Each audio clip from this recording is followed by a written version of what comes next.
बाबा को बचा रहे यूपी के बाबा। हाथरस भगदड़ पर नगीना सांसद चंद्रशेखर ने सीएम योगी पर साधा निशाना। आपको बता दें, आजाद समाज पार्टी के प्रमुख और नगीना लोकसभा से सांसद चंद्रशेखर आजाद आज अलीगढ़ पहुंचे, जहां उन्होंने मोब लिंचिंग में मारे गए औरंगजेब के परिवार से मुलाकात की। इस दौरान उन्होंने औरंगजेब व उसके साथियों के साथ की गई कार्यवाही को गलत बताते हुए इस मुद्दे को संसद में उठाने की बात कही। इसके साथ ही उन्होंने औरंगजेब व उसके साथियों पर पुलिस द्वारा की गई एफआईआर को गलत बताया और एफआईआर खत्म कराने का आश्वासन दिया है। वहीं उन्होंने पत्रकारों से बातचीत करते हुए कहा कि पुलिस ने घटना के 11 दिन बाद औरंगजेब व उसके साथियों पर डकैती का मुकदमा दर्ज किया। यह सत्ता में बैठे लोगों का दबाव था। उन्होंने सत्ताधारी पार्टी पर निशाना साधते हुए कहा कि दबाव बनवाकर औरंगजेब और उसके साथियों पर 11 दिन बाद मुकदमा दर्ज कराया गया है, यह गलत है। उन्होंने इस मामले को संसद में उठाने की बात कही है। वहीं हाथरस में हुई घटना को लेकर उन्होंने कहा कि हाथरस की घटना सबके सामने है। वहां अगर कोई वीवीआईपी गया होता तो हजारों की तादाद में पुलिस बल मौजूद होता, लेकिन उस सत्संग में दलित समाज के लोग ज्यादा थे, इसलिए किसी पर कोई फर्क नहीं पड़ता और यह घटना हुई। वहीं साकार हरि उर्फ भोले बाबा पर कार्यवाही को लेकर उन्होंने कहा कि बाबा का कहीं कोई नाम एफआईआर में नहीं है। उन्होंने मुख्यमंत्री योगी आदित्यनाथ पर निशाना साधते हुए कहा कि बाबा को बाबा बचा रही हैं। अलीगढ़ से संवाददाता अजहर नवाब की रिपोर्ट। मैं चाहता था कि थोड़ा सा माहौल अच्छा हो जाए, इसलिए अच्छा हो जाए कि जो परिवार दुख में है उनके परिवारों का जो आना जाना लगा रहता है, जो एक तरह का हमारे यहाँ संस्कार व्यवहार है, उससे वो लोग उबर जाएं।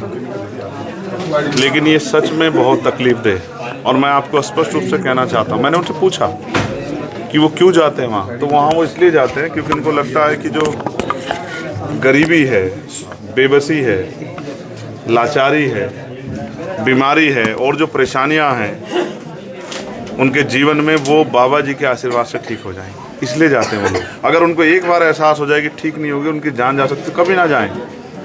मैंने उनको आज कहा है कि वो समझें, पढ़े लिखे लोगों को समझना पड़ेगा कि बाबा के पास जाने से नहीं, बाबा साहब अम्बेडकर के विचारों पे चलने से ज़िंदगी में बदलाव हो। और इस घर में आके मुझे एहसास हुआ कि ऐसा नहीं कि ये लोग आगे बढ़ने का प्रयास नहीं कर रहे, इस गरीबी बेसुरसी की बेटियों को काटने का प्रयास नहीं कर रहे। ये बच्ची है हमारी छोटी बहन, तैयारी कर रही है कि मेरा छोटा भाई तैयारी कर रहा है, लेकिन इन्होंने पुलिस की भर्ती का पेपर भी दिया था, लेकिन वो पेपर ही लीक हो गया और उसके बाद चुनाव हुआ। अब तक सुध नहीं ली मुख्यमंत्री जी ने कि भाई वो पेपर दोबारा करा दे तो बहुत सारे गरीबों के बच्चों को रोजगार मिल जाए।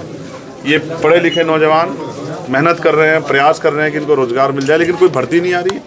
और जो भर्ती आती है उसमें घोटाले हो जाते हैं 69 शिक्षक भर्ती की तरह, या पेपर लीक हो जाता है। तो ये क्या करें, गरीब गरीब बना हुआ है, अमीर अमीर हो रहा है। देश में जो हो रहा है वो किसी छिपावा नहीं। अब आपकी तरफ से क्या आश्वासन? मैंने उनको विश्वास दिलाया कि जो अभी सत्ता में जो बैठे लोग हैं उनको ये सोचना चाहिए कि 2 लाख 4 लाख रुपए में नहीं होता। इस परिवार जहाँ मैं बैठा हूँ, इसकी 5 बेटियाँ हैं और उसकी जिम्मेदारी और 5-6 बहनों की है। राहुल जी ने भी पत्र लिखा है योगी सरकार को। मैं पत्र नहीं लिखूंगा, मैं जाके कोशिश करूंगा कि केंद्र सरकार से भी, क्योंकि हम पार्लियामेंट में हैं, प्रधानमंत्री जी से भी और मुख्यमंत्री से भी हम लोग प्रयास करेंगे। वो सत्ता में बैठे हैं, अगर वो नहीं समझेंगे दुख तो कौन समझेगा। अभी तक जितनी कार्रवाई हुई है उससे आप कितने संतुष्ट हैं? क्या कार्रवाई हुई है, क्या कार्रवाई हुई बताइए।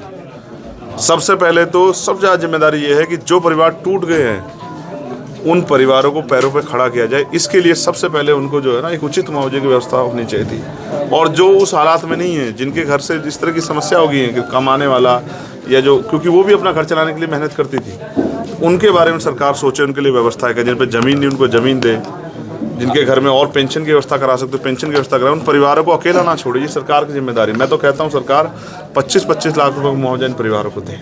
क्या लगता है बाबा पे भी एफआईआर होनी चाहिए? सिर्फ बाबा पे नहीं, हर उस व्यक्ति पे जो इस घटनाक्रम में शामिल हो। सबसे पहले इसकी सीबीआई जांच होनी चाहिए।